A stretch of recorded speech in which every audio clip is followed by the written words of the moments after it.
So this is just what quickly comes in the box. They gave you this large quick start guide so you can get it set up quickly. Comes with a lot of attachment. This is a pole so you can set it in the ground if you choose to, and this is a spike that you would actually stick in the dirt for your RTK or your satellite antenna. This one here is the one that I'm going to use. This little white box is the RTK that connects to the satellite, and that's your antenna that goes on the bottom of the RTK. These here are your extension cables depending on where you plug it in, and they give you a very thick manual as well, so you have all the information that you need. Inside the box here, you can see this is the actual robot itself, and I'm going to tell you guys, this thing is super heavy. I was surprised at how heavy it was. It weighs about 80 pounds. As you can see, it has what looks like miniature lawnmower blades, which I love. It doesn't have those old little razor blade looking blades like some of the other mowers have. It has like these tank-like tracks on the bottom of it, so this thing will cover all kind of terrain, and it has handles here so you can actually lift it up. So I'm going to show you real quick when I go to lift it up just the weight of this thing. You probably can't tell through the video, but trust me guys, it's heavy. And here is your power adapter to charge your base station. Your base station, which is where your machine actually docks to. That's what you'll have to plug into the back of this thing, as you can see here in the box. And then as I take it out of the box, this portion was fairly light, which I was happy about. On the front of it here, you can see it has the QR codes, which is how it connects to the docking station. It knows, so the machine knows exactly where to go to dock and recharge. And here is where it connects. With this unit, it actually, the contacts are on the top, whereas with the Lymow One, the contacts are on the bottom. So on the back here, there's a couple things I want to point out. So this is your battery compartment. This thing comes with the battery inside the machine. This is how it came. But one thing you need to be aware of, push the little tab down, you slide the battery out. You see the little thing with the green on it? That's where you connect your battery. So you will have to connect this to be able to use the machine. A lot of people forget this step and they're wondering why their machine isn't working. It's because they forgot to connect the battery. So do not forget this step. Super easy to connect. All it does is it sticks in there, slide the little green tab, and it locks it in place. You close the compartment, put the cover back on, and you are good to go. Drive it over to the station and let it start to charge. You want to operate your machine in a full charge before you actually use it. So make sure that you connect this thing inside the unit before you even try to charge it. Well, if you look at our property here, we definitely have some inclines. Not sure what grade that is. It should handle that super easy. Now there's areas like over here, right beyond that tree right there. We used to have a garden and I didn't level it out once I was done. So that area right there is super bumpy. The machine should be able to handle that super well. And then up here you have another little mound, as you can see. Have it go over and cut that as well. Initially I was a little hesitant, thinking I don't really want it cutting around the pond, but I'm going to go ahead and allow it to do that. So this right here was an area I was a little bit concerned about because it's about a 30-degree slope, but as you can see, it's hugging the hillside and not going anywhere near the pond, which was my concern.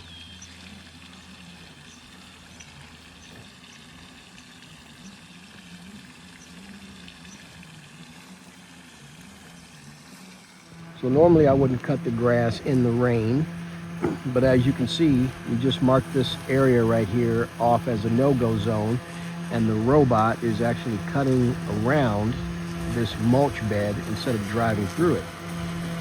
If you listen close, you can hear it cutting, and it can handle the rain because it's IPX6, which is waterproof to a certain degree, so it can stand getting wet. But you can also set it to where it does not cut the grass in the rain. Choice is yours. We're just out here testing it and getting it ready, so we're seeing what it'll do.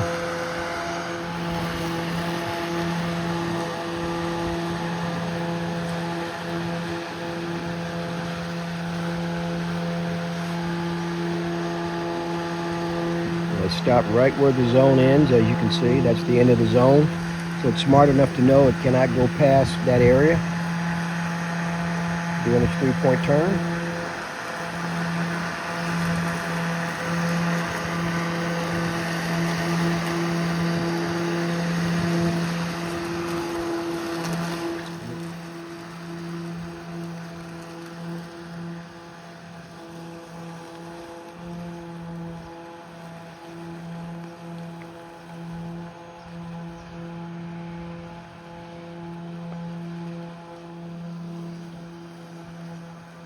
So when this company reached out to me to do a test and review on this particular robot mower, that you can see just from a little bit behind me, we have a huge property. I mean, I shouldn't say huge, but when it comes to grass cutting, we probably have about eight 8 to 9 acres of grass that I have to physically cut with a zero-turn lawnmower.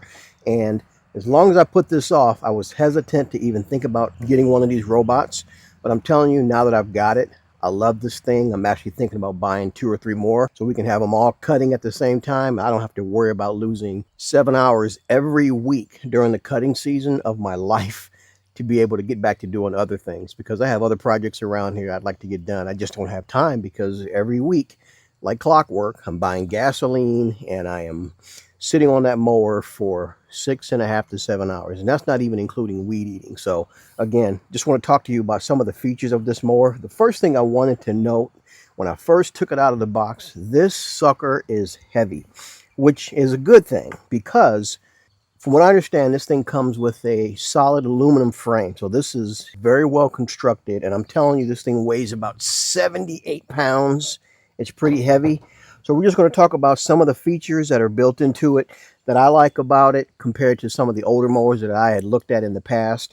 And then we'll go from there. So one of the things I like about this particular mower, it comes with regular lawn mowing blades, just a smaller version of it. The deck is actually 16 inches wide, so when it's actually cutting your grass, it's going to cut in 16-inch strips.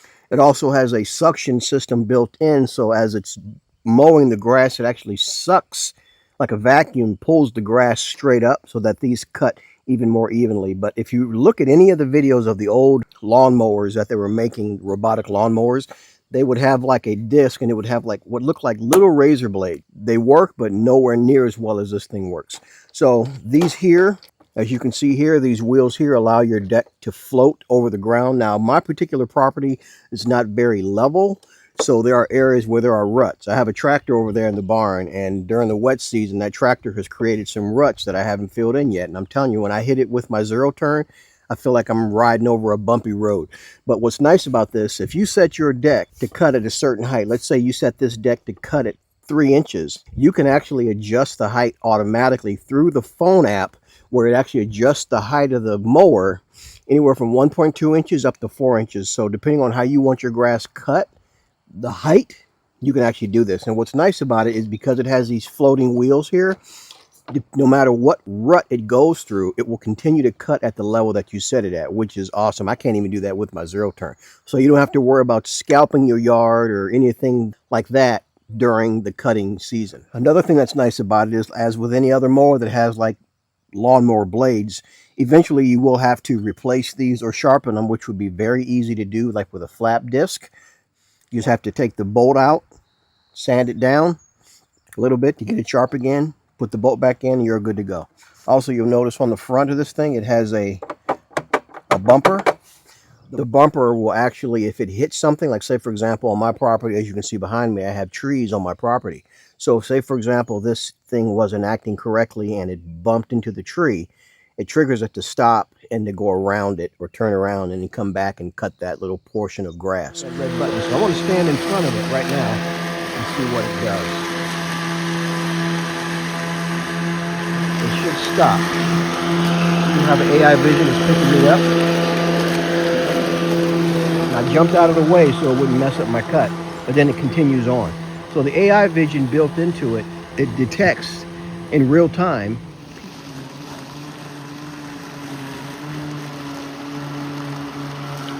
see how it's picking up the bucket and realizing something's in the way. So the smart vision is going to make it go around. Awesome. And then it continues cutting. Now this right here is something that I can't fail to talk about. I'm going to be honest with you. This thing is built like a tank. Seriously. I almost want to set a turret on a little machine gun. These little things will go over anything. I mean, it go over any terrain. It goes over logs. It goes over tree stumps, small tree stumps, and will continue cutting your yard. Worried about it getting stuck in certain areas. That's something that you're not going to have to worry about. Now, from what I understand, these things are made with a fail-safe on them. So if you have a situation like, say, for example, this thing is cutting, and let's say it runs over a plastic bottle. This machine may stop and give you an error, but you'll get that notification on your phone. And then you'll have to walk out to the machine potentially, and then you'll notice, hey, there's a piece of debris that's stuck inside of it, and then all you do is free that debris and it continues cutting. So it has a lot of fail safes built into the app itself, which I think you have like a little control panel, your power button, your home button, and this is actually where you would enter your PIN, because this thing also has geofence capabilities, and it also has, if somebody was to steal this off your lawn, you could actually track where your device is, almost like the iPhone, the Find My iPhone. So it's got the same technology built into it as well. Inside, now this is a 10 amp battery. There's a 10 amp and there's a 5 amp. My preference, I would go with the 10 amp because it's a faster charging time when it goes back to recharge on the docking station. So if you guys have had any kind of situations where you've had equipment similar to this, it may not be a lawnmower or whatever, but your contacts, if there's debris and dirt, the old Lymow had the connectors underneath, and they would get grass and mud and dirt, and it would not make a good connection. The way they redesigned this thing is they put the connectors on top, and as I'm going to show you on the base station inside here, it actually works pretty good because these are easy access. If they do get a little bit of debris on it, you can easily clean them, but it makes good contact with the base station, which is super important for getting a full charge. So as you can see here, it just came off the docking station where it was charging. And we've been doing ours in the rain, as you can see here, but slowly lower. It's been raining today, as you can see a little bit. But as you can see, this thing is waterproof. It can handle a reasonable amount of water without damaging the unit. Now it's adjusting the deck. As you can see, the wheels are dropping back down. So this thing will adjust to the height that it wants to cut at before it actually goes down and starts cutting. And as you can see from the machine, we're doing this in the rain. I wanted to showcase you guys that this thing can handle water because it is IPX6, which can stand up to so much water pressure.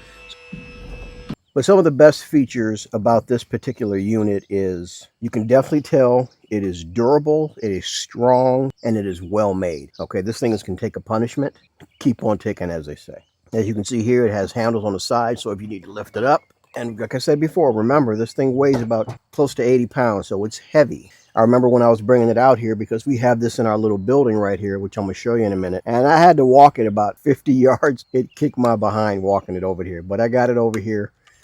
So this is the building where we're keeping it at. Now, I've noticed a lot of people in their videos are keeping theirs outside, even though this thing can withstand so much water. We have this building here, which is where I keep all my other equipment. But what's nice about it is we have this little ramp so the machine can drive up over. Initially, I was concerned about this little gap in between the ramp and the door. And I was thinking, you know what?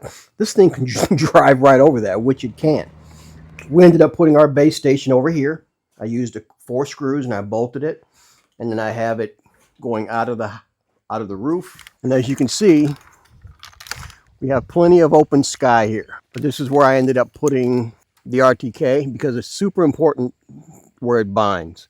So we ended up mounting it on the side of the building there, as you can see. I ran the wire up underneath the soffit there and in through that little hole, and it works perfectly.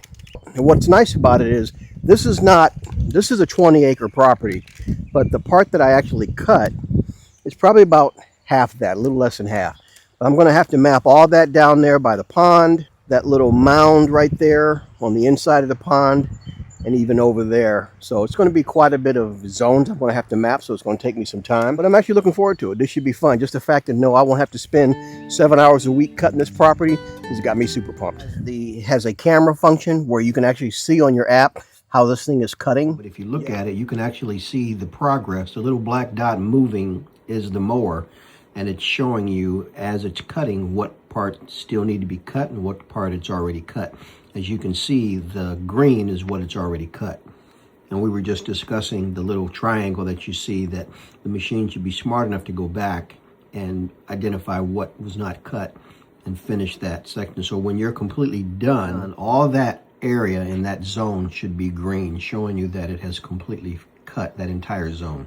It literally has a camera built into it, so you can actually watch your machine as it's actually cutting your yard to see what it's doing and where it's at. It also has the smart vision built into it where it can detect objects, balls, kids, dogs, people, things that you don't want it to run into. So again, they pulled out all the stops for this one. As you can see here, Got the cameras built in here, and it even has headlights if you want to use this at night. And what's nice about this thing too is it's not very loud. Once it actually starts mowing, this thing is not super loud at all, especially not like my gasoline mower. So that's another reason to be excited. Now, whether or not I'm going to use this to cut at night, I haven't decided yet, but it's definitely going to get a lot of use. If you look back here on the back, it has a red stop button. If for whatever reason you need to stop this thing automatically, just hit that button and it will shut the mower down automatically. So this is just a quick snippet. The first thing I wanted to show you, so now it has actually gotten down to 15% battery life, and it's smart enough to know that it has to go back to the station to redock, which is what it's doing right now. But I want to show you exactly what is already cut. You can see over here, hasn't been cut yet, and this hasn't been cut yet, but this area here, not only is it cutting it nicely, it's actually striping it, which for me, it's kind of one of my little pet peeves. I like my yard to look like it's got nice straight lines. Some people don't care. If you're one of those people that care, this little machine right here will do it. So now again, it's trying to find its way back to that building right there. And as you can see, that's where we have our RTK on the roof. So everything again is by satellite, 4G. So it's detecting the path to get back to the docking station. So that's the highest point in our yard.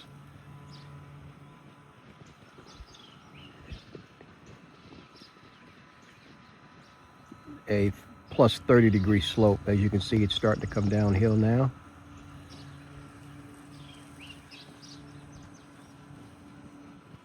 I like how it overlaps a little bit, keeping the line straight. The best part about it is the rotating wheels on the front of it.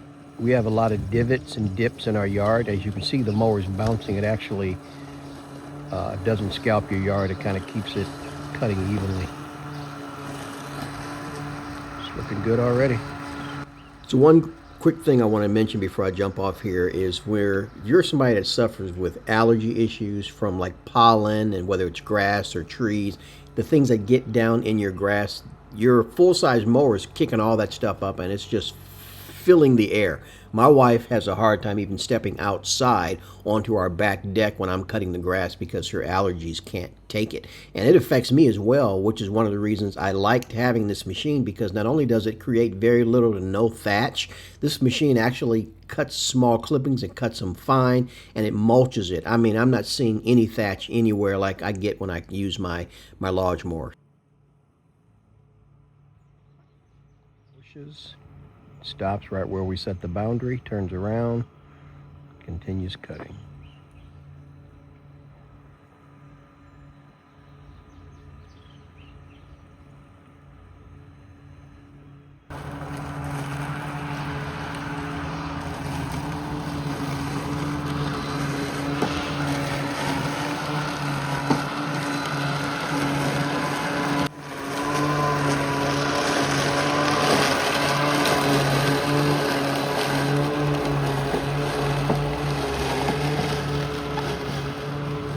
As you can see, this area is pretty bumpy where we weren't able to grow a lot of grass. It's actually very wet, especially right there in that little trench right there. As you can see, there's water. Goes right through it. Goes right up to the boundary edge. Does the 3-point turn and continues on.